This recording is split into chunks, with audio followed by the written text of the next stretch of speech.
he was the Dean of Arts and Sciences at Duke University, and prior to that, he was a faculty at Princeton. He is a Texas native. He went to the undergraduate college or university, which is the only one which won the the NCAA basketball championship, which is not Austin, not A&M, but University of Texas at El Paso. And then he did his PhD in Texas A&M University. He has 200 referred papers ranging from solar nanotechnology to cell death, and his research has direct implication to treatment of cancer. George. Thank you. So thank you all for being here. Just out of curiosity, how many of you attended the MOOC session right before this? So many of you. And one of the key questions that came up is, how do you create the same kind of scaling of high quality education within the K-12 space? And so that's one of the challenges that we have this amazing panel assembled for. So first, let me just extraordinarily briefly introduce this panel, because if I took any one of their multiple accomplishments, we would use up all of the available time just on the introductions. So seated immediately next to me is Ranjani Saigal. She is the executive director of Aikal Vidyalaya, which is an organization that develops ways of empowering kids in over 50,000 rural schools in India that reach over 1.5 million students, and she's going to tell us something about how she does that. Immediately next to her is Mike Feinberg. Mike is sort of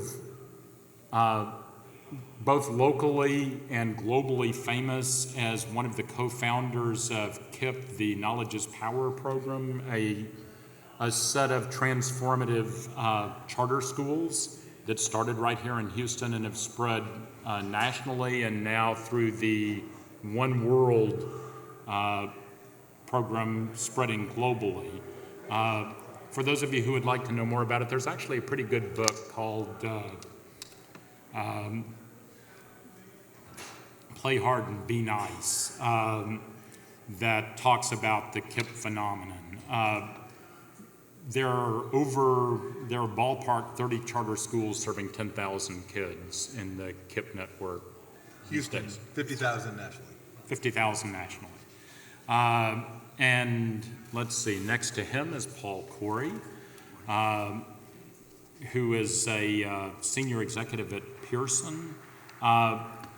Now, if you thought of Pearson as a publisher, one of the things that Paul's going to help you rethink is that we're talking about transformative education, and Pearson right now is having to totally transform its mission from being primarily an old-style publisher to a learning services provider globally.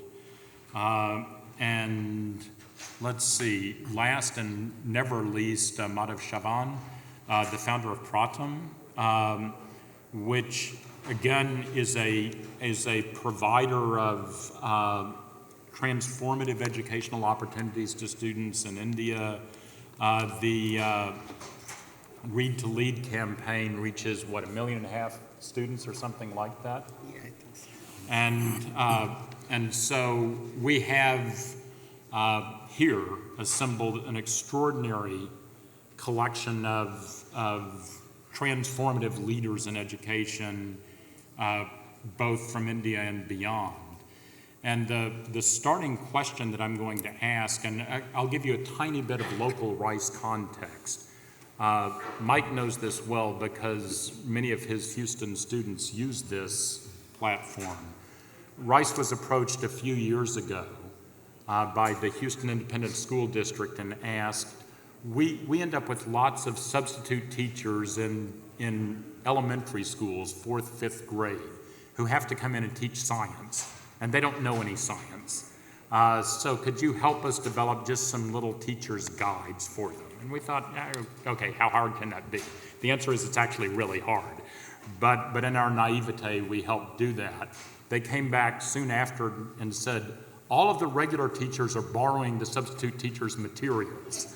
can you help us create better materials? And that led to a program called STEM Scopes, which is a digital teacher-centered learning platform, multimedia, that now serves about 1.7 million students just in the state of Texas.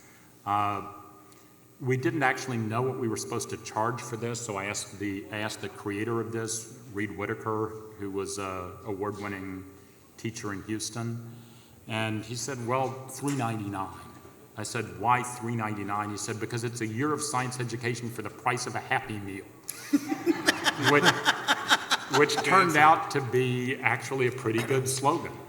And so I've had the personal experience of watching that grow from 0 students to almost 2 million students in a couple of years. Because this is an IIT crowd, I should simply note that we now have a follow-on curriculum to teach engineering principles to little kids based on additive manufacturing, also known as 3D printing, because that's something that a little kid can do that's CAD can. So based on that, let me simply ask each of the panelists to talk about how their organization, how they think about approaches to scaling the highest quality education, and what role, if any, they see educational technology playing in advancing that scalability within their organizations for the millions of students that they collectively serve. So I'll start with you, Ranjan. Thank you very much. I love this concept of Happy Meal $3.99. I think it's food that really puts pricing on every schooling things, because for Ekal Vidyalaya also, we came up with this model of $1 a day, which is the cup of coffee. That's where that came up. So with Ekal Vidyalaya, as you heard George mention, we are an organization that is in 52,000 villages. We run schools in those villages, and the idea is really to use these schools as nucleus for holistic development. Just to let you know again, in these areas that we are, there is really our founder, it was founded about 25 years ago, the organization, and our founder tells us very clearly that there's really no market for education in these areas. When you go there and tell them, I'll teach you, they'll say, for what? Why should I learn? So some of the initial attempts really is to say, hey, this will benefit you in certain ways. Really literacy is meaningful. So I think one of the most important things that we do is really to bring this awareness of what literacy can do for people. And we are very much in the very primary, which is 6 to 14-year-old children that we take. Ours is again non-formal schooling that we do, because again in the areas that we are, these children, they are farm labor, they work at home. So if you have a regular school that goes 9 to 3, they're not going to be able to attend school. So we make it flexible for them to be able to attend the school. So the topics that George brought up here is that how did we attain scale? And I think the initial thoughts that the founders had from day one, I think really helped us along, which is that first of all, when you go into a village, let's not make this an organization that is top down, that says, Ekal Vidyalaya will go into 52,000 villages and then create schools there. But really, decentralize it and make it a partnership with the community. So when we go into an area where there is a need, we just don't go by ourselves, but really first thing we do is establish a strong partnership with local leaders, get them, so we identify an area of about 30 villages, and then go in as a group there. So there's a lot of support between the villages as well. And when we go into the villages, it is not Ekal from Delhi or from America that is coming in. It is really, it's a village school by the people, for the people. So we work very closely with what they would call a Gram Samiti in the village. And I think that allows us to not only sustain, but easily, and the Gram Samiti, the villagers become like the parent-teacher association really that supervises the school. So there is they are able to support the school, supervise it, and hence it's not up to us to really run that school. The other thing that I think has helped us scale is that, the pricing model that we have, I think is very wonderful, and it's, at this $1 a day that we do. So there is a lot of strong volunteerism because we have this community participation. We have a lot of strong volunteerism that goes, and since the cost is low, that enables two things. One is that our donor funds, it's just for $365, which is actually originally when we started was 16,000 rupees. Now it has become 20,000 rupees, but as our founder tells us, I think that's why the dollar has gone up, because we can still keep it at $1 a day. It's all, because of Ekal Vidyalaya that this has happened. So anyway, but that model has really helped us to, because we have that pricing really very, very controlled, we are able to keep the costs low, and hence we are able to easily move into new areas. Beyond that, when you are asking what can we do with EdTech, again, we are in areas where really there's not even power available. There is, the idea we are creating market for education. We don't have computers or anything like that. But as we have scaled, technology is playing a role for us right now in really monitoring the schools and keeping an administrative oversight of the schools. When we are talking about 52,000 villages, it's a few $million, quite a few $1 million that we are talking about. The thing that actually has helped us succeed, again, our model is that we don't work. We don't get a teacher from outside. We take a local teacher and train them. So the payment for the teachers, all of these administrative things that we have to do, we have to be, we are a very transparent organization. Right from the beginning, we are very accountable to our donors. So IT has been very helpful in this, especially as we are scaling. We have an office now in Calcutta where we get, reports constantly, and this helps us identify problem areas. It helps us identify. In the past, of course, when there was no IT, we have full-time workers who go visit the villages and really see how the schools are running. But with IT, we can get a perspective of the entire school system. Moving forward, I think definitely with education technology, I think now that smartphones are here and 3G is even supposed to be in the most rural areas, I think this really provides us great opportunity to increase the breadth and depth of our learning. We are not there yet. It's hope. I'm really working.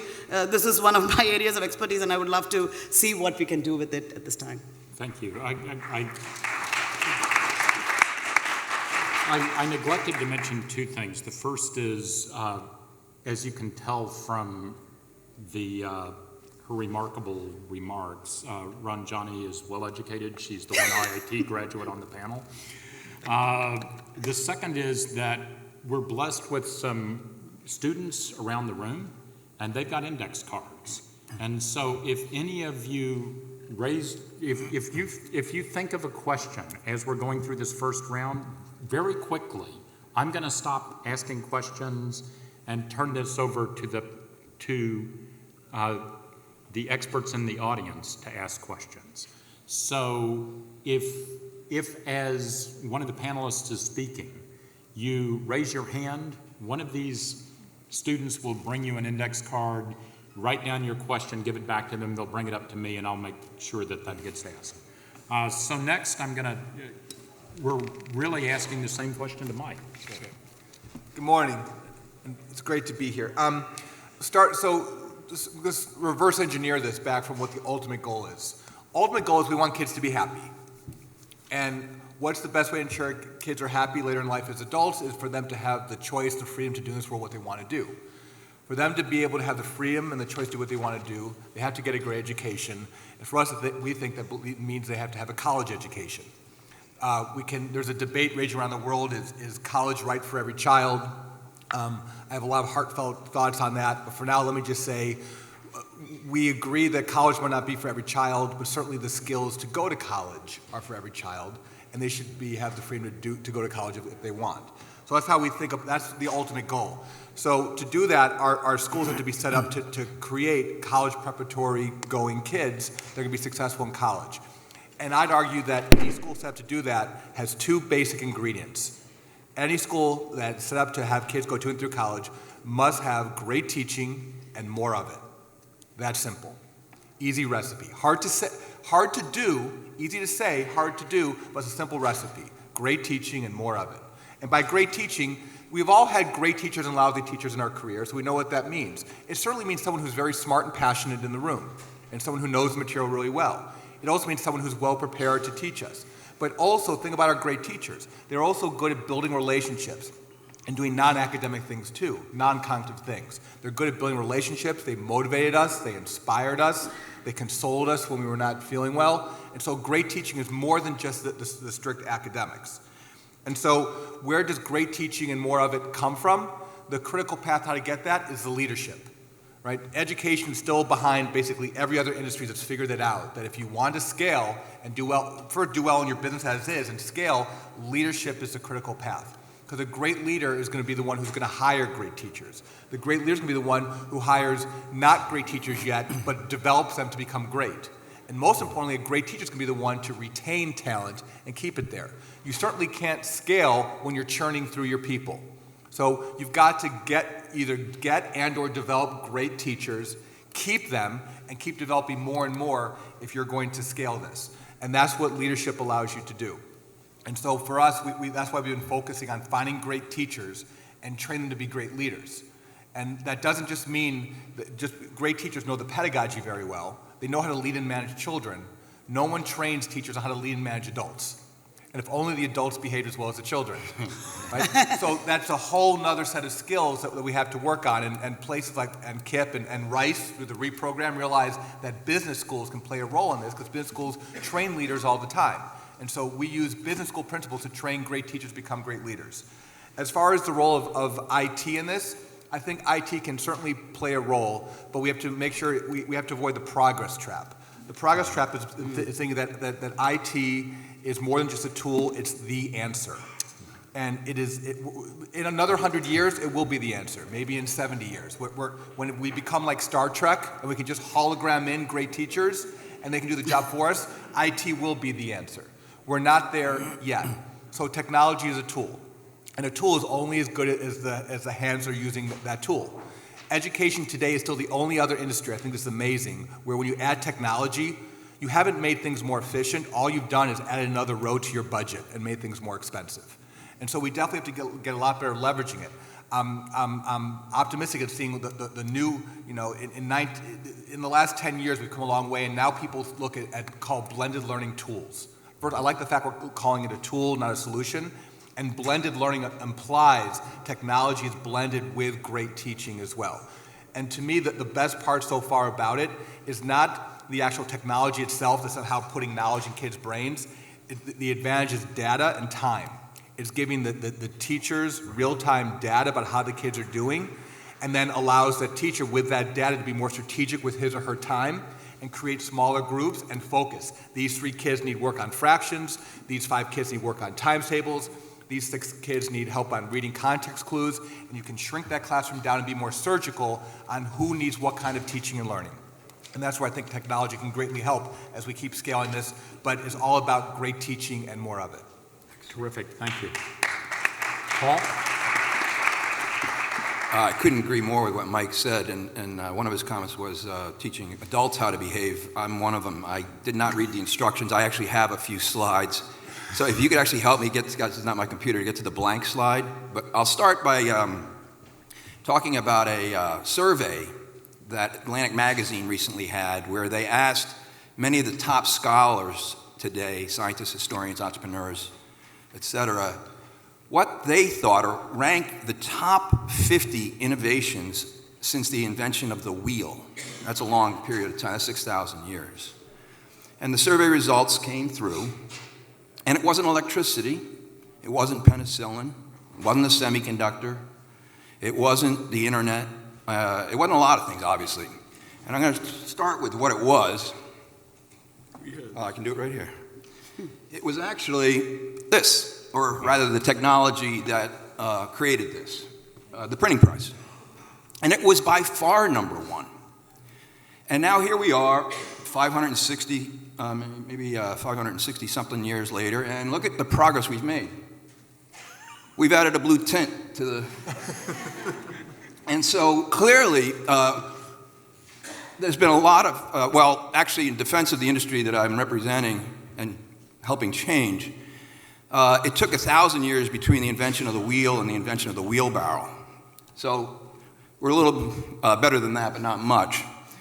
There's a quote in The Sun Also Rises about, I can't remember, I think the character's name, Hemingway's The Sun Also Rises, Mike Campbell. He was asked how he went bankrupt. He said, well, I went bankrupt in 2 ways. First, gradually, and then suddenly. Well, often innovations have that same progression. And all of a sudden, in the last couple years, we see massive change at scale. One is standards, digital standards such as EPUB 3, XHTML, and others that enabled a distribution, acceleration, access, and affordability of content, assuming that the device is there, internet access is there, I understand that. But it's not merely about the distribution of content being content, it's actually endowing it with capabilities that were unimaginable even as recently as 5 years ago. And here are just a few. One is the material is easily customized by the user. 10 years ago, the publisher had to do all the customization. Now the user, the teacher, is in control of the content. Also, it becomes an exchange or a platform where you see the teacher has notes that he or she can distribute. It also is kinesthetic. Students can interact with the content and see in real-time feedback, manipulating data. But perhaps the most profound, and this gets to what Mike was speaking about, is that by mining big data, we are now able to provide teachers with a means to make their classrooms smaller. Now, this is an example. This is employing fractal dimensions, which is, in our context in education, we'll call it predictive analytics. These are 2 students, the one on the left and one on the right, both performing at a B+, but based on the fractal dimension being close to 2 or over 1.8, the one on the left is about to have a serious decline in performance based on the nature of their answers and the pattern of their wrong answers, even though the teacher looking at their grades might think they're both doing just fine. Usually, when we deal with a declining a student, it's a post-mortem. What happened? How do we recorrect this? This technology empowers teachers to get out in front in a predictive way. So a class of maybe 40 people, the teacher can realize 7, 8, 12 really need my help for specific reasons that I can now use data to understand. So thank you very much. Thank you. Can I stand up and talk? Sure, whatever works best for you. I was a little handicapped. I couldn't see this side of the audience at all. So let me put the question as I see it in a different perspective. I come from India. I'll talk about India. The rest of the world, of course, can take care of itself. In India, there are 200-odd million children of school-going age up to the 8th grade.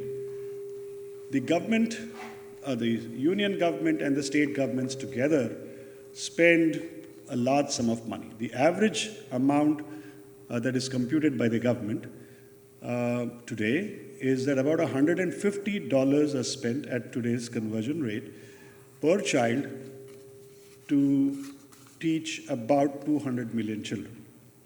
This is the Government of India figure. At the end of this spending of $150 million per year, what is the outcome? We do the annual status of education report. We spell it as ASER and pronounce it as ASER, not ASER, please, which is a huge exercise where we assess about 600,000 kids every year spread across India to see whether they can read and do basic arithmetic. And what we find is about 50% children going to 5th grade can read grade 2 level. Can we cut down the feedback, please, somebody? So after spending $150 a year, what you get is 50% of the kids can read up to the level of grade 2, and about 60% kids in 5th grade cannot solve a simple division sum, a simple long division. So you are all businessmen, technologists. Is that the kind of productivity we want? We are not even looking at higher levels of problem solving and so on and so forth. So Pratham's viewpoint is fundamentally not to start new schools. When you say scale, this is the scale. The scale in India is 200 million children. Half of them are not learning to read. Half of them are not learning to do simple basic arithmetic. And without these basic learning tools, they are not going to go anyplace. So our attitude is, let us make this governmental expenditure more productive. If the government is spending $150 per child, how much should we spend to get the child to learn to read? Another $150? Another $300? Well, I'm a chemist. I share that with you. Stopped chemistry many years ago. But I remember that in catalysis, the idea is that you either lower the energy barrier or you change the structure so that things happen. As simple as that. So the energy barrier here is that something is not right. There are obstacles along the way that is causing the teacher not to be able to teach, the child not being able to learn, and the parents don't know anything, and the government say we are doing everything. Now to solve that, what we are trying to do is say, demonstrate on a fairly large scale, not teach everything. Teach the children to read, learn to read. How much time does it take for a child, say a third grader or a fifth grader, to learn to read reasonably fluently? Not more than 2 hours a day for 25 days. Believe me, we can prove it. Any one of you want to try it, I'll show it to you in your own village, wherever. Which means that the productivity of this whole process of so-called education, actually schooling, can be enhanced by simple investment, focused investment, and teaching to the right levels. If that can be done, the current problem of India on a massive scale can be solved. And that is my definition of scale. So what we do is we run learning camps, demonstrate to governments, and I'll give you an example of something that happened recently. We were running learning camps in Bihar. The government officer there in the Jahanabad district saw that this was effective, and he said, if you can do it, why can't my teachers do it? Can you help me? So 3 of our young people started helping the school teachers, say, we'll show you how to do. First, accept that there's a problem. Everybody was busy saying there's no problem. Then they accepted the problem. Then we said, okay, would you like to try it this way? They did it. And out of 18,000 children, they found that 80% children started reading in simple numbers and whatever they were not doing over a period of 4 months, no more. We took the civil servant, the data, and the videos to the Chief Minister, Mr. Nitish Kumar. You know that name. He sat with us, looked at it for about an hour and a half, and at the end of it said, we'll do it all across Bihar. What that means is the investment that we had made in actually demonstrating what can be done with only about 20,000 children went up to reach close to 1 million children. Right. Now that is going to scale. In fact, I would like to suggest that we don't only talk about scale, we talk about spread as well. Now that is the basic Pratham model. You asked about information technology. I see education problems in a country like India in 3 boxes. One is the problem of the past. Illiteracy is still a problem. Which is to say that these children, if they don't learn to read, write, and do basic arithmetic, they're not going to be anywhere. We know that. 10th graders, 16-year-olds coming out into the job market really don't know how to calculate. They don't know how to measure. They don't know how to convert. Industry is hurting, saying that, look, we don't get skilled workers. They don't know anything. On the one hand, they've been taken away from farms, put in schools, and now they don't want to do farming, and they don't know anything about the job that they want. Mm-hmm. Parents are saying, what are you trying to do? You're putting them in schools. They don't want to do the traditional work.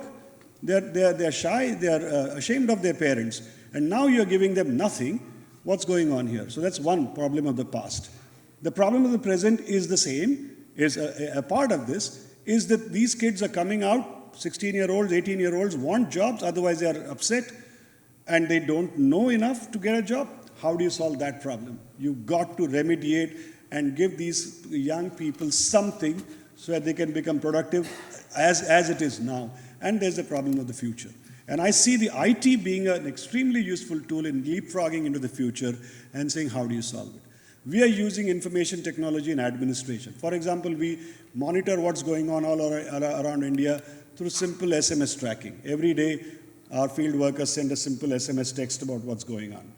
We are uploading information. We are not sophisticated analytics. We don't have that because the students are not working on computers. But at least we can find out who's doing what on the website. But beyond that now, to take lessons of expert teachers to the ground level is something that is entirely possible.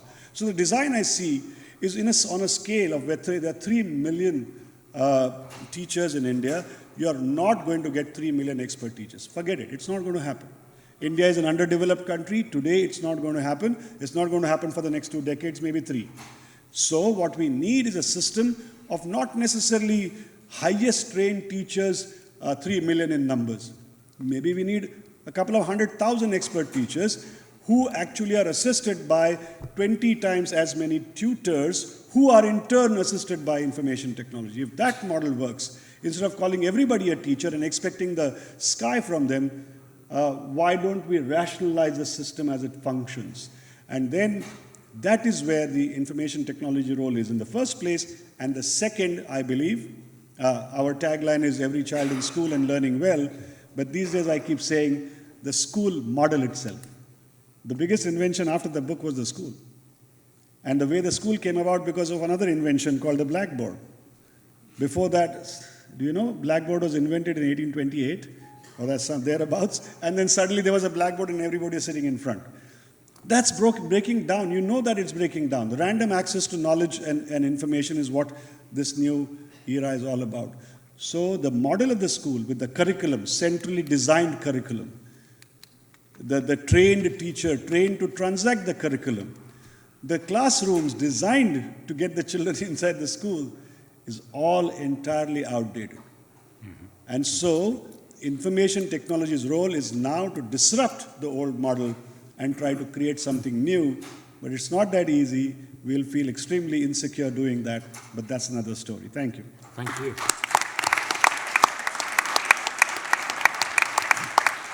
Okay, I'm looking for some common themes in some of these questions, and one of them,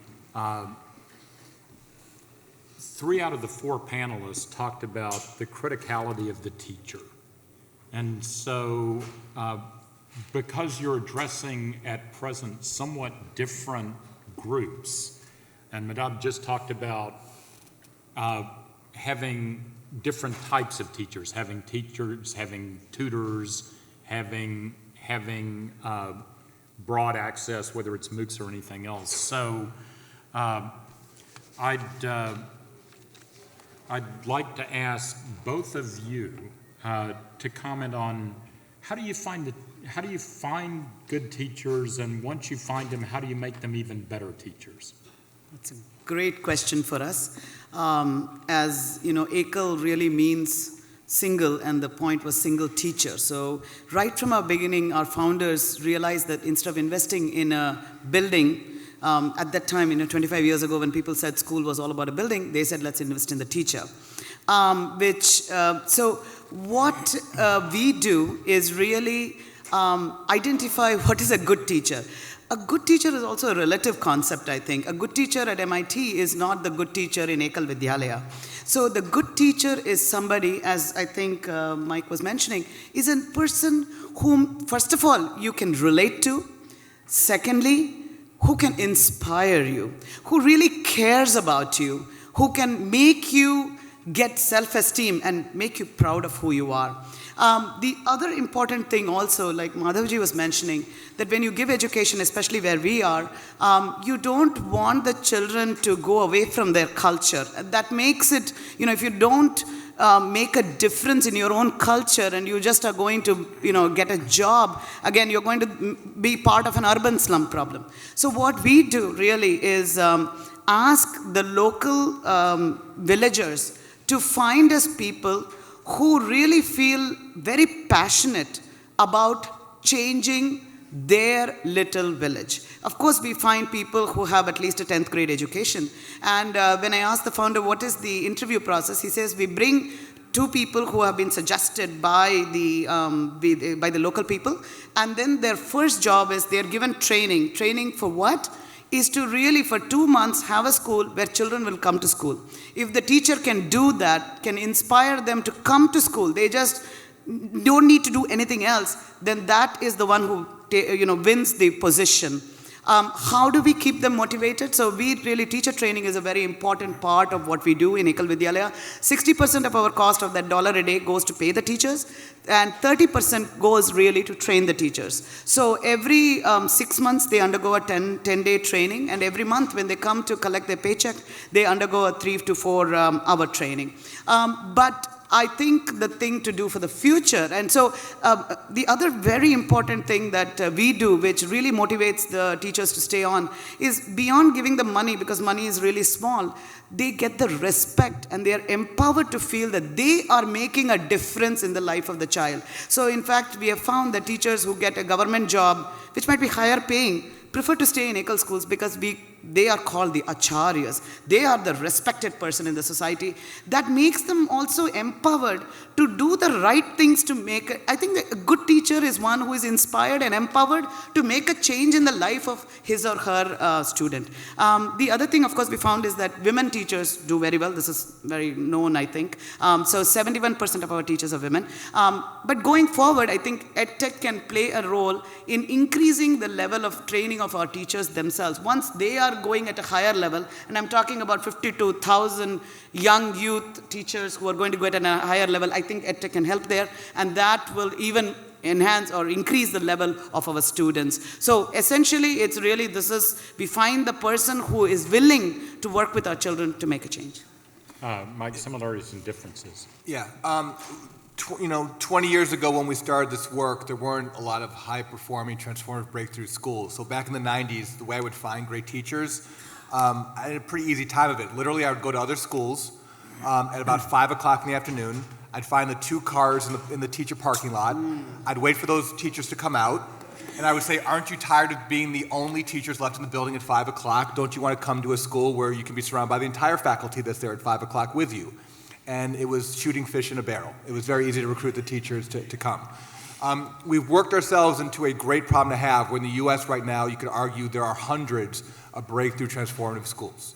Not enough, we need thousands. India needs 10,000s, but we've got, but at least it's a good start. And so it's not as easy just to show up at another school and recruit those teachers, because everyone's trying to do that. So we still try to find great teachers like that way, but now we have to start with younger teachers and develop them ourselves. And therefore, the critical path, as I talked about earlier, is focused on the leadership, because the school leader is the most important person in the building who can develop the teachers. Beyond that, to help scale us even more, some of my colleagues have started a new graduate school of education called the Relay Graduate School of Education, which is meaningful teacher training and development at the higher ed level. Unfortunately, meaningful teacher training at the higher ed level has been an oxymoron in too many cases, as ed schools are not doing a good job with this in too many cases. So we're actually going to that level of the pipeline to help fix that as well. Lastly, to even before that part of the pipeline, you need more talented people coming into education. And that's what we are competing with, engineering and medicine and law and other fields, and just simply talented people have to come into education. And there's organizations like Teach for America and Teach for All, Teach for India, who work on this, but they're not going to fix it by themselves. But we need to do a better job winning the marketing war and have talented people come into education in the first place, so we can develop them to be teachers and leaders. Super. There is a series of related questions about. This is a pretty empowered audience of IAT alums. And they have many things to offer. And so I'm going to ask Madhav this question, which is, several people have asked, obviously we can give some money. What are other ways that we can help improve educational opportunities, even if we're not in India, for those students that we care about in India? Asking me? Yeah. Oops, I got distracted. Well, money, as you said, is an important factor. But I think after working in this sector for about 20 years, I am now asking myself, what is the problem? Because you think something you're working on is a problem, but actually it's a symptom that you're working on. And so, as I said in my opening remarks, I'm coming to believe that there's something fundamentally wrong in the way we live and how the children are being taught. And there's a contradiction that needs to be solved. So I think not only an empowered audience, but a very thinking audience has to ask this question. What is education of the future going to look like? And how can you provide us with answers? How can you help us identify the problem? I'll give you a simple question. It's been bugging me for some time, and yesterday Mr. Umang Gupta was sitting here and I were discussing. I can see that you have an internet Wi-Fi router and you can put it in your house and access the internet. But what about if I want a server in my school classroom? I have a simple computer.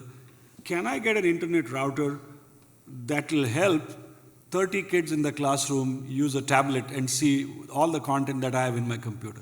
I don't see that product in the market. I think it's a very simple product that somebody should create. If you have that, then you don't necessarily depend on the cloud or the internet. It's expensive. And this is something that could help a developing country. You don't necessarily depend upon everything that's on the, it could be language issues also. So I think it's a matter of the people putting together their brains and saying, let's look at what the problem is. Oftentimes what happens is, I have this product, use it, and I don't really know what your problem is, but this is what I have, why don't you use it? You could get more aggressive and say, this is the answer to all your problems. And I don't think that's going to be helpful. So applying their minds is something that people should do. And for that, coming and visiting some of these locations would be an interesting thing. I know most of you guys visit India every now and then. So why don't you take a guided tour of the schools where the problems are? Then you'd probably be able to see what's going wrong. So Paul, let's hear you tackle that a little bit. When you're a global company, you're trying to transform the lives of as many people as possible, and the kind of fractal dimensionality that you showed depends on having enormous access to enormous resources. Are there ways to use, for example, the ubiquity of mobile devices to rethink access of technology? Or how are you thinking about applying the kinds of things that might work well in a pricey suburban district in the United States to a village in India? It's a great question, but I'm going to harken back to something Mike said at the beginning. The technology is a tool, and just like a hammer by itself is useless. Computer-assisted instruction is much more powerful. And this doesn't quite answer your question, George, but I should note that many technologies actually create more problems than solutions. Yep. Particularly in areas of cognitive load, the designs. I recently learned from a marketing company, believe it or not, that they subject their screenshots, their screen pages and their designs to fMRI scans on the brain to see how much electrical activity takes place when a consumer views the product. And I realized, my God, we're creating products that are much more high stakes, educational products, and we're not doing this. And sure enough, there are cognitive load problems on most of our product, across our industry, I mean. So I wanted to get that point across. Now, to the question at hand, to me, the data, getting the access is a critical one. It's been spoken to a few times. But I think one of the great outcomes of the data is empowering teachers to see patterns, to respond to patterns, to make, oftentimes, real-time adjustments in the classroom. And the power of scale is that it doesn't if you have the right scale and the network effect, it doesn't take 50 years to get the word across. It can happen much faster. And one of our roles, one of the roles we should be playing as a company is the dissemination or access to these best practices and many of these great teachers, because we have contact with so many of them. Okay, terrific, thank you. There are, again, several questions about best practices. So, for example, you gave the example of trying to take the results from a few teachers and take that to an entire state by working with the education minister of that state. What fraction of government schools are you currently reaching, And what are your ambitions for what you'd like to reach, and what would it take to get there? And then I'm going to ask you the same question. You're asking me? Yeah. Oops, again. Currently we are working on a statewide scale with the Bihar government, the entire state. We are preparing to launch a statewide campaign in Madhya Pradesh with the Madhya Pradesh government, which is about 52,000 villages. Bihar is 33,000 villages with twice as much population. We're working with the government of Maharashtra to launch a statewide campaign. It's not just the lessons from a few teachers. I think we focus on teachers accepting and the officials accepting that there is a problem. Mm-hmm. Let me tell you, in our countries, reading is not taught as a separate skill.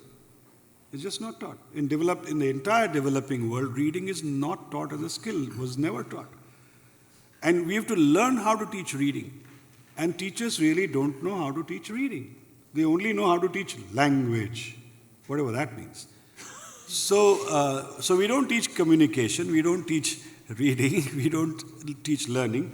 So first point is the teacher should accept that there's a problem. Then we allow them use whatever means you want to overcome this difficulty that you have. And so I think in 2014 we expect to work with at least full 5 states in India. There are 28 states. There's one big state called Uttar Pradesh. It's a nation by itself. It would be 1/6. It would be the 6th in the world if it was an independent nation. It's actually a different planet. So I don't know what's going to happen there. In south of India, they live on another planet as well. But I think we should be working with 5 difficult states, which would say roughly translate into what, 1/4 of India? Wow. Yeah. That's great. And So, what's your thought about the same thing? so we don't work with government schools. I think you were asking about that. Well, I asked him specifically about government schools, but again, it's a question of scaling. So you've reached 50,000 rural schools. There are many, many more than 50,000 rural schools. What would it take you to reach another 50,000? Very good question. Our hope is actually to reach 100,000 villages. That's our target right now. We are in 52,000 villages, 50,000 in India and 2,000, about 1,200 actually in Nepal. So what would it take? Actually, our model right now is pretty set for us to be able to scale. We have the idea of how to do so. Operationally, we know how to replicate. So at this point in time, we have a roadmap actually, so that by the next year, if funding enabling, we can easily reach to at least 70,000 villages in the next year itself. India has about 700,000 villages, I think. So, and we are very much on the outside of it. So we are very on the rural side of it. So at 100,000, I think we will make a little bit of a dent in what we are doing. So at this time, I think the methodology is kind of clear. It's just a question of, the funding. The other thing that we are doing actually to help us scale is right from the beginning, the founders came up with this idea of, the schools should not be just on charity dollars, that there should be a path to sustainability. And schools that are there for about 5 to 6 years, what we call mature schools, are actually being now funded by the villagers themselves. At $1 a day, it's still money, but still they've been able to do it. So at this time, we have about 36% of our schools, which we call self-sustaining off of charity dollars. Soon we are hoping to get to 45%, which will help us scale as well. Terrific, thank you. So a general question that many of you have alluded to, but a couple of people have asked, so I'm going to paraphrase their question as,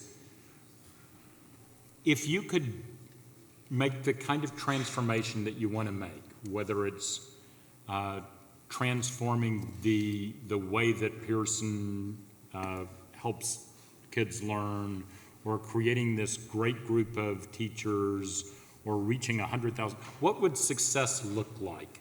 What would be the outcomes for your kids that they don't have now? And I'm just going to go straight down the row, starting with you.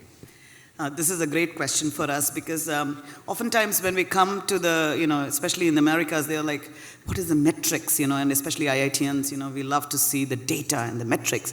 So, but I will say this, there is, when they built in the original schools, they didn't collect data. Our founders are very much grassroots. Let's go to the villages, Mahatma Gandhi kind of people. I don't know if Mahatma Gandhi had data, but we'll figure that out, But I'll say this. So what do our founders think would be success? Is that if we can retain most of our students in the village itself, that they don't go to the urban areas and become part of urban slums, that India develops from outside. The other big thing they always say is that if you look at our villages, if I look at who is our competitor, they go, it's the Naxalites, So if we can, because, when positive forces don't come provide services, it's negative forces that step in. So if we can have a peaceful area where there's a lot of development, where the people feel empowered to change their own village, I think that will be success. I will say this, before I joined the organization, what really moved me is I went to one of these schools and, I don't have a, outcome of how are they doing, what is the, because the exams and all in our non-formal schools is difficult.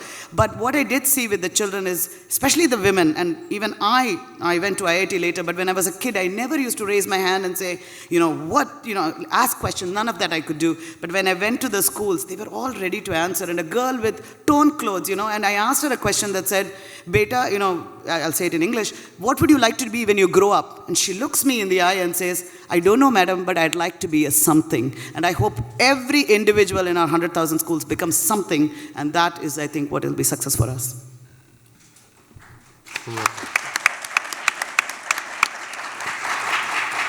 Awesome. Very inspiring. The ultimate outcome, as far as I'm concerned, is for us to close the ultimate achievement gap, which is low-income children should be going to and through universities at the same rate as upper-income children. And that's a long way away, but that's what we're aiming at. Along the way, to make that happen, we're chasing the tipping point to try to figure out how do we grow and continue to scale and do a great job with our kids, knowing that we are not going to hypnotize all the children in the United States or in India by ourselves. So how can we push the rest of the public school system to start to compete with us, all right, and stop being top-down, be bottom-up, become competitive, and compete with us, and they get better as well.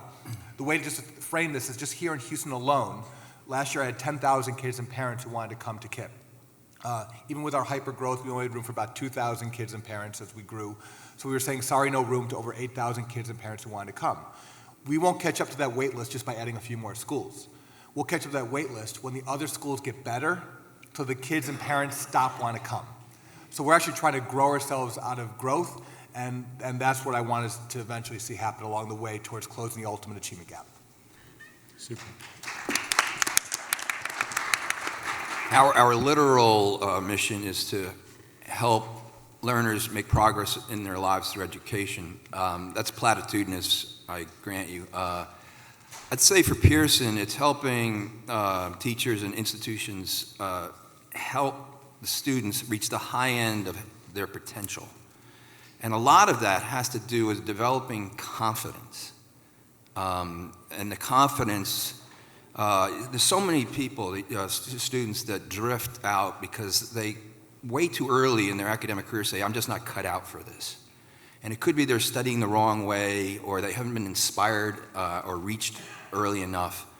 And if we can help, and as it's come up here in the villages of India and other places, it's too enormous a task to take on the globe. But you got to start somewhere. Inner city Detroit, South Africa, different areas and different techniques. And over time, hopefully, develop more confidence so that students stay with it, because everybody's good at something. And everybody does have a passion, but great teachers know how to unlock that and have the student understand that. Okay. I can't define, there's no one definition of success. Success comes in small packets. I'll give you examples of what I consider success. After struggling for about 6 years, last year the government of India declared that they wanted to see learning outcomes measured in every state, and every state should set up goals of what children should be learning by the 2nd and 5th grade, and that the money supply from the union government would be tied to what the learning outcomes were, and they should plan for those learning outcomes. This was a huge battle in changing policy. Now, translating that on the ground into the schools of India is the next battle. And as I described to you, the government of Bihar actually changing its practice on the ground is another measure of success.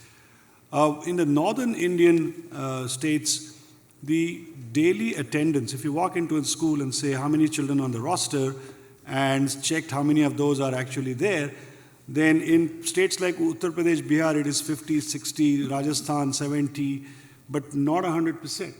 It's not that these are all fake enrollments. The kids are there in the village, but they don't necessarily turn up. The school is a boring place where nothing happens. And you can't bribe children with a midday meal and say, come, I'll give you food. Kids are not beggars. But when we run our learning camps, invariably, the attendance jumps to 150%, well, because the little kids also start coming because it's a lot of fun. And that is a measure of success. In a place like India, that children are flocking to school and don't want to go back would be a great measure of success. If the schools were actually a place where children want to be, then rather they are forced to be, or not even that, then that would be a measure of success. And finally, when we do directly our learning programs in the villages, our per child cost is roughly around $8. When that is taken up by the whole state government, then our cost remains approximately the same, the net cost, because the rest of the cost is taken up by the government, and our per child cost drops down to maybe 10 cents or even less per child. Now that happening across India and to lead to improved learning outcomes, even if in a limited sense, that would be success for me in the next 5 years. Terrific. Thank you. So that's actually a great lead-in to several questions. Some of them are US-centric, some of them are India-centric, but you noted that it's only really been very recently that there's been a definition of learning outcomes. And in the US, we've sort of slowly, painfully gotten our way towards a common core, which is part of, it's not the most important part, but it's part of closing the achievement gap.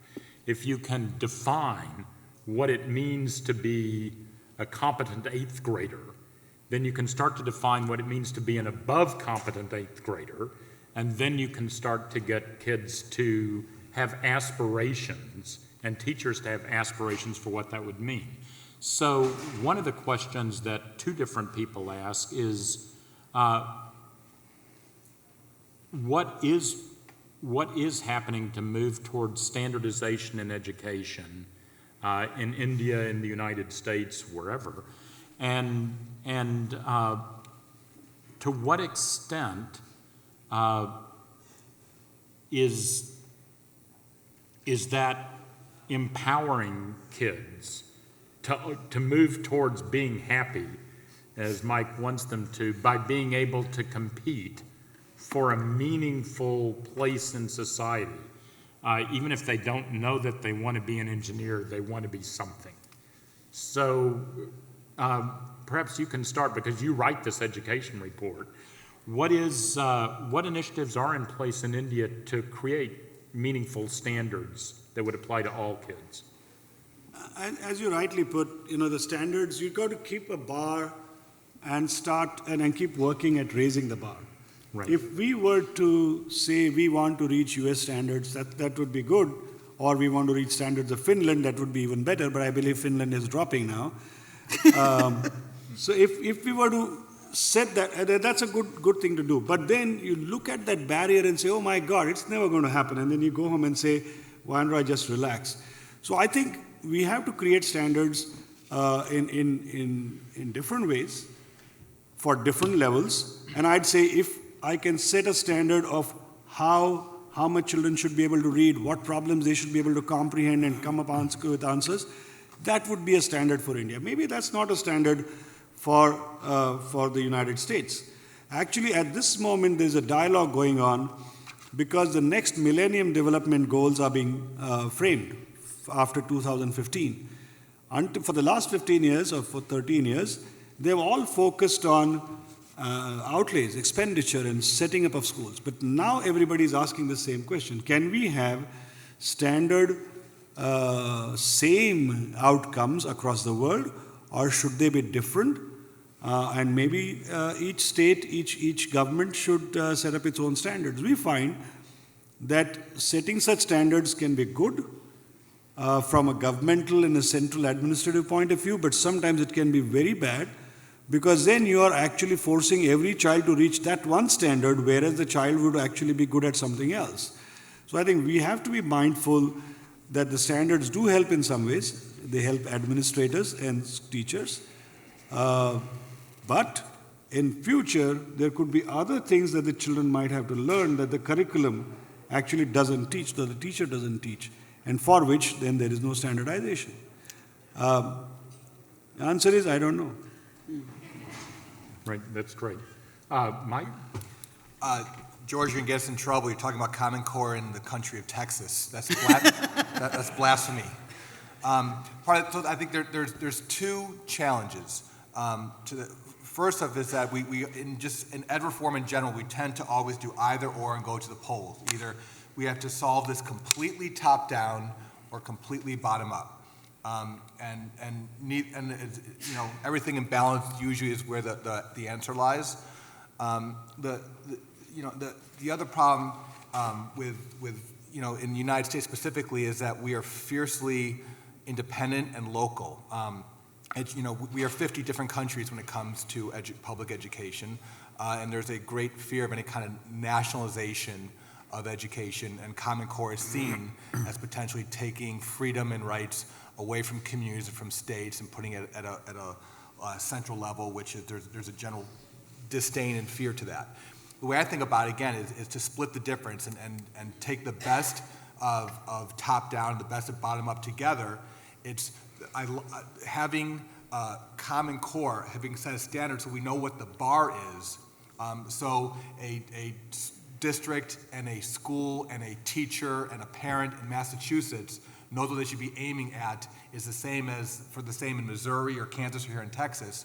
Why should everyone have to reinvent the wheel? I like that. I know what the bar is. Once I know where the bar is, stop telling me what to do, get out of my way.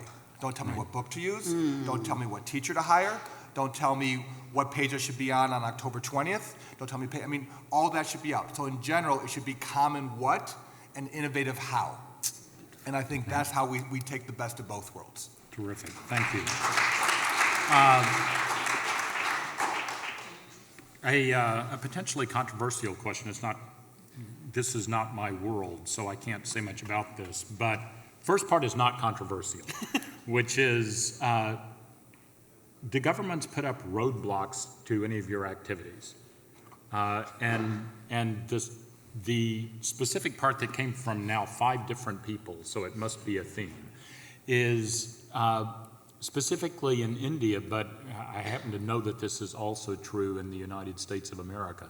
Are there various kinds of corruption that make it more difficult to do what you need to do? And so... Well, actually, for us, we don't work with the government school, so we are a independent entity. So really, the government has no jurisdiction over what we do. So yeah, we don't have any corruption because there's no government involved, and in fact, the villagers.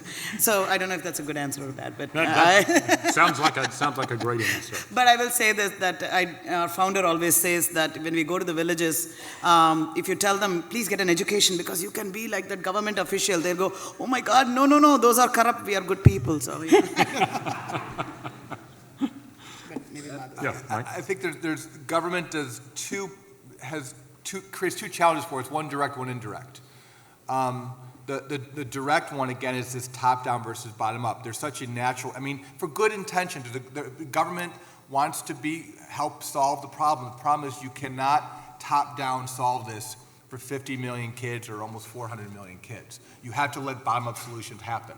And so when government tries to be helpful to impose top-down solutions, that gets in the way of common what and innovative how. It takes away the innovative how. The indirect part is that the government, when they've put in place the standards and try to put expectations in place, we've created a culture where in public education in the United States, we've gone away from a culture of excellence and we've replaced it with a culture of compliance.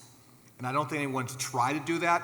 That's what's happened. We now try to judge the effectiveness of a student or a teacher or a school or a district by looking at a piece of paper and how many boxes can we check off, right? And if we can check off at least 7 out of 10 boxes on a piece of paper, then that teacher must be doing a great job. And you know, to the point where, you know, just, you know, like a good example, a pen. I have to report to the state of Texas when we buy a pen, if it's a general education pen, a special education pen, a gifted and talented pen, after school pen, a pen used not in the classroom but in the office or in the food service program. I wish I was making this up. And every one of those different, and everyone's thinking there's a 22-digit budget code we have to do for that pen. We buy lots of pens, right? So there is an enormous amount of time and energy has to be spent focusing on compliance and input versus output. That's also the indirect challenges too. Thank you. No, Paul. Well, you know, history tells us over and over again that cultures of compliance end very badly. So I totally agree with Mike yet again. To me, yeah, there could be a government official in the room, so I'm not really going to go, I'm not going to be that candid with you. I'll just tell you this about standards coming from government. We talked about it a little earlier, is too often when you create a standard, you raise the floor and you lower the ceiling at the same time, so the great teachers are hemmed in and become less motivated. And I think government too often plays a role in that situation, and I'm actually, because of the lack of knowledge of who's in the audience, I'm just going to leave it there. That's great.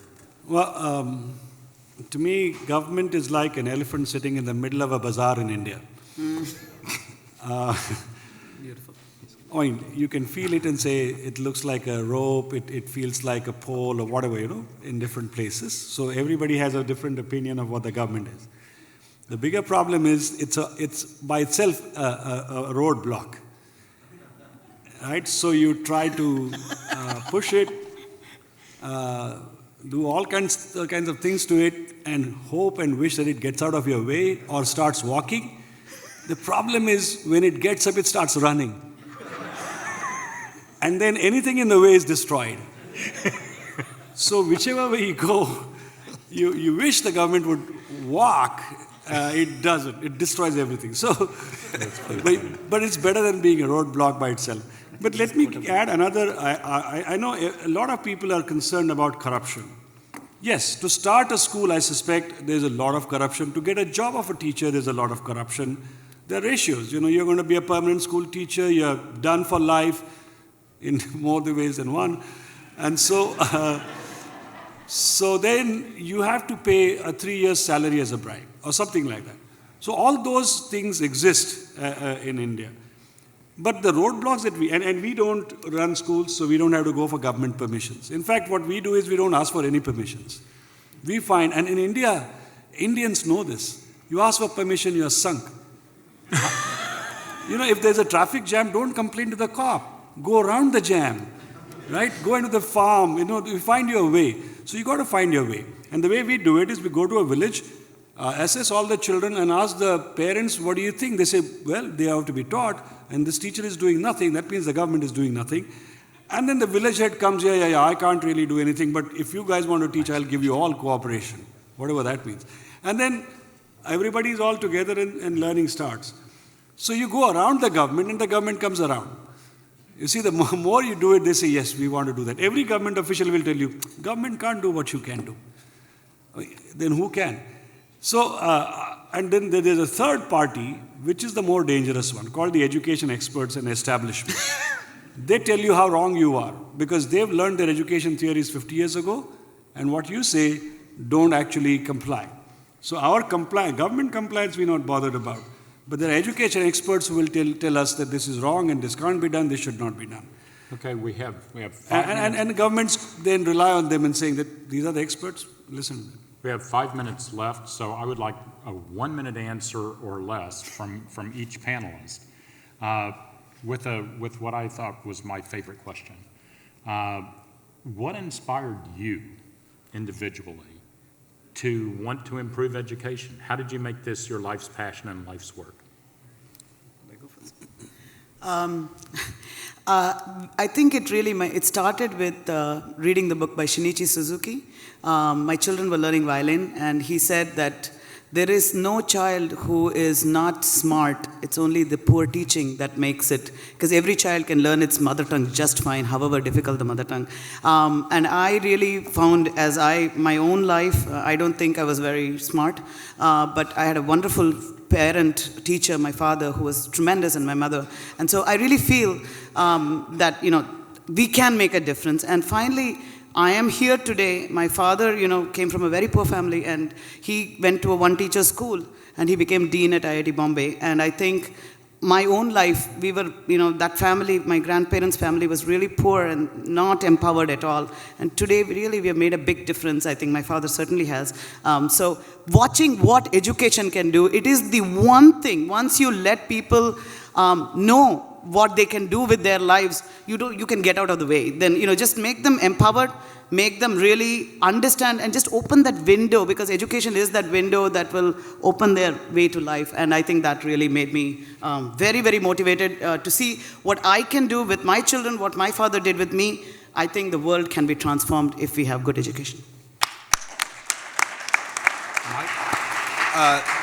After college, I wanted to take the LSAT and go be a lawyer, but the LSAT fell on the same weekend as Mardi Gras, so I had to find another career. The funny thing is, that's not a joke. Once I became a teacher, and Dave Lev and I got over the challenge of blaming everyone else for why our kids were not beyond being successful in our classroom, they weren't successful when they left us. We realized we had to look in the mirror and point the finger at ourselves, and that our kids, 5 years, 10 years, 20 years down the road, that if they failed, that it was because we didn't do for them what we could have done, and if they were successful, it's because we played one small part in lots of adults that could help shape the children. And so we've just been focused for the last 20 years on being part of the solution, not the problem, and that's what's motivated us every day to get after this. Super. Paul? So when I was a student, throughout my K-12 experience, I actually excelled at math. Was a chemistry major. I guess it's the dominant theme here. You're all chemists. It's a great thing. And I really struggled with English. And I had a teacher my sophomore year in high school, Dr. Fisher, who actually taught Shakespeare and other English classes. And I just, I kept saying, I'm just not good at this. And he said, how did you get good at math? How did you get good at football? How did you get good at lacrosse? And I said, well, I practiced. He said, are you practicing? And I said, well, no. So actually, there was Dr. Fisher who turned me around so that I actually was almost as good, at least on the SATs, and still not as good as math, but to actually learn English, which I struggled with. So I thought, wow, this guy really, he must affect a lot of people. And I thought, this is an industry I want to be part of. Super. Get the last word, Mark. I went back from the United States in 1986. I was a PhD student here, then a postdoc visiting faculty in Houston, and then I went back. And I was trying to figure out what India was all about. And I come from a family of leftists, so we regularly talked about social reform, revolution, and stuff like that. And then various things happened. And one midnight, and literally midnight, I was in the home, and this can happen only in India, of the highest civil servant in the education sector, Mr. Anil Bordia. Don't ask me why. I mean, good reason though. And he said, so mother, what's happening now? And he said, you keep talking about this social revolution, this, that, and the other, but what are you doing about literacy? And I said, literacy, what's that? He said, you don't know what literacy is? I said, yeah, I kind of know it. But he said, well, don't you understand? You are printing leaflets, posters for social revolution, social equity, justice for all those people, And guess what? 65% of them can't even read this. And so are you saying you always need a middleman to interpret what you're writing to them, or are you going to do something about it? And that was actually the proverbial nail on the forehead. And literally from the next day, I started working for adult literacy, and then over a period of time went into primary education. That's what changed my life. So I'm reminded by our convener that you have an incredibly busy day ahead of you. We could go on addressing your wonderful questions. What I would like us all to do is not only thank the panel, but thank the engaged audience for being part of this, and thank you all. And we also thank the sponsors. And again, I would like to thank the panelists